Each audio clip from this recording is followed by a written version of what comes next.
Assalamu alaikum, and I'm glad you all people are here. And we have had a very interesting session this morning. But first of all, let me welcome and thank Dr. Ikrar, Dr. Ishrat, Imran Saab, Sohail Naqvi, Dr. Nizam, a large collection of vice chancellors on the floor here at the auditorium and online. Assalamu alaikum and good afternoon now. Well, I think Sohail and I actually, it's been almost a dozen years since we have spoken at the same podium. But what I see, even after 12 years, when he was the executive director at HEC and I was the chairperson, not much has changed. We are basically talking of the same things over and over again. Even at that time, we had issues with university governance. We had a financial crunch. We were talking about financial sustainability. We were talking about equitable access. We were talking about quality teaching, skills, the curriculum being cut off from what the industry needs. We were talking of research, pathetic research that is not connected to the needs of the country. And what I see coming through is more or less the same thing. Again, Dr. Naqvi presented the 6 pillars of the Punjab strategy, which basically are along resolving the same issues. And we have been trying, if 15,000 PhDs of this country over the last 12 years still cannot resolve these issues, I'm really flabbergasted what to do. But I'm not going to be talking of the whole universe. I'm only going to be focusing on basically 2 of his pillars, which was pillar 1 and pillar 6, the one on innovation and one on research, because the task that I have been currently assigned is basically about innovation, commercialization, and on the incubators. So I'm not going to be recreating the whole universe. I'm only going to be focused on this particular aspect. That does not mean the problems in the other area do not exist. They still do, and they are very much there, and we are all here together trying to resolve and come out of it. Well, we keep reading about, the large number of the university growth we have, 250, 300, who's counting, so many universities we have in the public and private sector, a lot of research publications, the number of students, almost like 2 million, 2.5 million just in the universities. We are not even counting the colleges here. And the number of, PhD students probably running into the thousands. We award about 1,500 PhDs a year approximately. There are about 10 to 12,000 PhD faculty in the university. And in terms of citations or the publications, according to Schemago, we are running at about 20,000 per year. Fantastic numbers. All these numbers are there. But then what happens? We don't see much happening. Everything ends at the end of this research or the education that we offer. And that is where the problem is. There is a complete disconnect between what the country needs. Of course, we are producing graduates. And like if you look at the numbers, maybe a quarter of them or 25% are still either unemployed or they are unemployable. That is typically what we have. So we have no growth, no connection between the industry and the university. That is a big thing that we have. So what we see is, we have PhDs coming from all over the world. We don't have a research problem. Yes, we have a research funding problem. Probably ₹1 billion is what the HEC gives from the federal side. I'm sure there must be monies from the provincial side as well. But we have, like I pointed out, a commercialization problem. Research ends on your CV and on international reporting, and that's about it. The faculty is only interested in research because the HEC criteria for promotion is the number of research publications. So you write papers, you go up from assistant to associate to full professor, and that's where it ends. The real world should actually start when that research is more or less completed or it is in the intermediate stage. The faculty, the graduate students, and of course the university through the OREX should be reaching out even before the research begins, during the research, and after the research, to the local industry, national industry, and perhaps even the global industry, what wonderful things we are doing and how we can do even better and how we can connect with you and how you can take advantage of us so you make money and our students learn. And what we see here is, if you look at that whole motorway going from research all the way up to the country's GDP, there is a complete disconnect. And that is where basically the role of the university OREX come in. They are two standalone entities: the economy of a country, the GDP of a country, the exports we do, the prosperity, and the research and the education we have within the university. There is no bridge in between. And OREX really were created to make the bridge between these two ends. During my time also, we had been talking about the vision of the university and mostly focused around, we always used to say, well, teaching, research, and service. And every faculty was supposed to do a little bit or a lot of everything. And within each of these, of course, we are talking about quality teaching and the curriculums and the skill development, equitable access, and so on. So once again, like I said, I'm not going to go into that, but that is what we have lived with for decades. But now I would say the new vision of every single university should be, and they should go back and start revising their vision statements in their strategic plans, is we have to go into innovation, into entrepreneurship, into commercialization as well. So these are the missing blocks that are in there, and the university must bridge that gap. So universities, as we know, we think, well, we are just factories to produce talent. And again, even there are complaints. We say, well, there is a big gap between what you're producing. The curriculum is very outdated. And of course it is. If the curriculum committee meets after 3 years and there is no industrial representation on the curriculum committees and they are not forward looking, you just go back and tweak a little things and say, well, we have a revised curriculum and we have a revised textbook. But that's what we have always been doing. We have never focused on startups, wealth creation, and on, of course, what the university can do to the society, because here I would not just like to talk about science and technology. That's our focus anyway. But even the social sciences, of course, have a major role to play in terms of developing the societies and creating citizens for the country. But I will not talk about that. Like I said, it's a big world in itself. HEC has been working on it, of course. It's not that HEC has gone to sleep, and I'm sure provincial HECs are also doing the same thing. Dr. Nadeemullah talked about AI. Maybe he doesn't know. He said, well, it should be. Well, it already has become a mandatory course. The HEC already has mandated every single graduate, it doesn't matter which program, that they must take a 3-credit-hour course in AI before they graduated, and that is effective from fall 2026. So please note that people who keep rubbing it in, we have got to teach students the AI.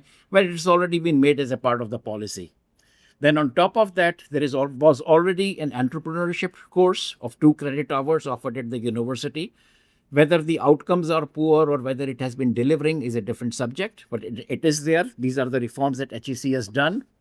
And then more recently, they are also now allowing up to 6 credit hours of an external branded certification that you could do, which would be part of your curriculum. Previously, these were not allowed because you had to take courses like, a good certification that you would want to learn about within the university from a faculty who is not connected to the industry, who doesn't know what, is just following notes or online lectures. And you say, well, I get a C grade or a B plus. Well, right now we are saying, well, you are allowed up to 6 credit hours of branded certification that you can take outside the university. And I believe every university must seriously be looking into these factors. I know, for example, the government of Sindh actually supporting the public universities, that if they go and do that, the government of Sindh is paying them in the public universities for these 3 or 6 credit hours of certification, and the universities are offering that.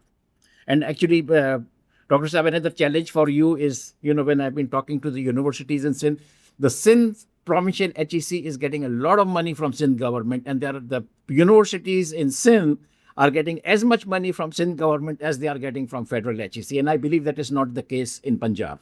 So that is something that you people should take note of. You obviously want to be ahead of the game, right? So why don't you double that money or ask the chief minister to do that? And then at the end of the day, we are now, hopefully, we will be getting graduates that are literate in AI, which have got industry expertise, who have taken certifications, they have learned the skills. So whether they have a degree or they do not have a degree, they could still start making money on the side, which a lot of students, of course, are doing. And then, of course, at the graduate level, we are moving from 2027 now, a unified, or not a unified, I would say centralized MS or MPhil PhD entrance test, because there has been complaints that some of the universities are not up to mark in terms of admitting the PhD students. And that is where the research comes into the picture. What you do not see on the screen, of course, is very recently under the new chairperson, the HEC, of course, has made up some task forces. Of course, like the one I mentioned, I'm part of the task force on commercialization and innovation. And Sohail here is heading the task force on the MS PhD program policies also. So I think we will be looking at a lot of things that will be coming about. And there are even questions being asked. I remember in one of the questions, we have a dissertation for a PhD, but now some of the universities around the world are actually looking at products. If you create a good product and if you look at an impact of the product, how large, wide, or an economic impact a product has, now would that qualify to be partially equivalent to a dissertation or not? These are questions that, Dr. Naqvi's committee must answer. And then innovation, of course, there are a lot of places where they can come from. They even come from capstone projects. They come from classroom projects. There are, subjects like at Zabist who used to have independent study at the master's level. There is PhD research. There are a lot of places where research actually or innovation can come out, not necessarily from just the thesis and the dissertation. And the key question now that every dissertation, and particularly the PhD people who are doing that, is, I remember even when I did my PhD and we had my students at our university in the US also, we always used to say is, how have you advanced the state of science or art or technology when you have done this research? What is new? That was the key question that was asked. Now, I think we really need to ask questions with our PhD students, and there should be a template that actually they should be answer that. And also within the PhD dissertation itself, what problem does this solve? Whether it's local, community, global, and can this become a product patent or a startup? And the OREX and the innovation centers should be on top of they should be actually attending all these thesis dissertations, defenses, to know what actually is going on. It's not just, 6 months later, they get a list that is sent by email. So what the new metric should be? Just going from paper citations is what we always were considering, because that's graduating and that's moving up the ladder in terms of promotions or reappointments. But the new metrics really we should be looking at within the university system is everything that has to do with commercialization and, things like patents and licenses and startups and revenues and the jobs created, industrial relationship, like you said, not just a signed MOU, but something that is very proactive. So what is the key here? Now, this is just proposals. The task force is still deliberating on some of these things. Of course, we have problems with OREX and with the business incubation centers. Currently, these are just offices, and the non-relevant people are just given either an additional charge, or they've appointed people who do not even know what technology transfer is, what intellectual patents are. So the relevant people have to be recruited to these positions, which have to be full-time. They have to have industrial experience. These are the type of things that we have. And we are also giving some metrics here. Again, like I said, under discussion. And some of the metrics which we say is that should at least be for every university, there should be 10 patents that should be filed annually, 5 that should have been granted, at least 20 startups which are incubated, and out of those 20, maybe at least 5 which have graduated. I mean, these are very, very doable numbers if you look at global standards. We are looking at one venture-funded startup annually at least. Hopefully, it's a lot of interactivity that the universities and the OREX must do with the local investors and the venture capitalists. And, we have a culture that people just go and invest in property, real estate, land. Actually, yesterday I was at a property launch in Karachi. I don't know worth how many billions. And this thing was Arif Habib's project, the man who is behind PIA. So I asked him this question, when we were having tea together. I said, when you invest in all these properties, you're a builder. And I said, why don't you think of IT startups? I mean, we can give you a lot of, we can have our universities give you presentations. We can give you 20, choose 1, 2. He says, nahi, Dr. Saab, usme zyada risk hoti hai. हम जब property में जाते हैं इसमें risk नहीं होती. That is the actual answer Arif Habib gave me yesterday. So, we have got to slowly start changing the mindsets of people who invest. Everybody, invest into properties, at least, or stock markets or whatever. And we need at least one commercial, good, well-known product that is well-known. Karachi वालों को तो मैं ये भी कल मैंने बोल रहा था कि when I was talking to the federation here, मतलब यार सियालकोट वालों का एक प्रोडक्ट है पूरी दुनिया में मशहूर है, द फुटबॉल. तुम्हारा क्या है? डॉक्टर इशरत, आपको पता है कोई कराची का ऐसा प्रोडक्ट होगा? You are also from Karachi. Something that you can say well globally famous. कौन है कराची वालों? वो जाके मैस करता है जिधर किधर, अपना ट्रेडमार्क छोड़ देता है. मैं तो, for example, Shikarpur, you have served in Shikarpur, right? Because in your book you mentioned Aftab Shaban Mirani. I think probably your first posting as an assistant commissioner was in Shikarpur. तो मीरानी साहब को भी मैं ये कहता था, यार तुम्हारा शिकारपुर का अचार इतना मशहूर है, मैंने दुनिया के किसी शेल्फ में नहीं देखा. मैंने इंडियन अचार देखे हैं, but nothing from Shikarpur. So, these are just examples that we don't do. और ये एक बहुत बड़ा कल्चर है, like I said when I talked to Arif Habib and other people, that we are missing all these networks.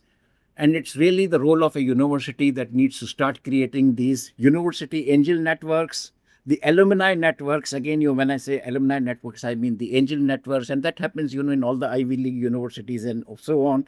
Corporate angel networks, venture capital networks. ये पाकिस्तान में चीज़ें exist नहीं करती हैं. And that is something they have to slowly evolve, and it's only the university that can help them evolve it. So at least we can start with the major cities. I would not expect a university in Khuzdar, for example, to be able to do that, or in Lasbela. But yes, Karachi, Sialkot, Faisalabad, Lahore, Islamabad, Peshawar, these are some of the major cities जहाँ पे ये चीज़ें होनी चाहिए. And the big role, of course, is OREX and the BIC, जिनको ये roles play करना है. One thing I would like to mention here, I think we are going to be organizing the first, I would say, National Innovation Competition and Expo in Islamabad around October. So we will be asking each university to be submitting 2 or 3 of their best products that they have developed or launched in the last couple of years. So there is going to be an independent committee from the industry that will be reviewing the submissions. Only top 50 will be selected, where we will have an expo in Islamabad, and maybe the Prime Minister will come and inaugurate, and we will be announcing the top 3 winners of this, and we hope this will become a national, regular, annual event that goes on. So this is something that we are currently also working on. So the bottom line is, only knowledge does not make a nation prosperous. छोटे से we always used to read about Sri Lanka, for example, के 93% literacy है. I mean, but their GDPs and, everything is as very similar to what other countries in South Asia have. So it really doesn't matter even if the literacy jumps up from 60 to 90%. But unless you are able to convert that knowledge into wealth, that I think is going to be the challenge that the universities face, at least in this area of commercialization. And we should say, well, starting now, let's try to understand that next decade, let's make a difference to Pakistan's economy, to Pakistan's GDP, to Pakistan's exports. and let the universities play that role. Thank you very much.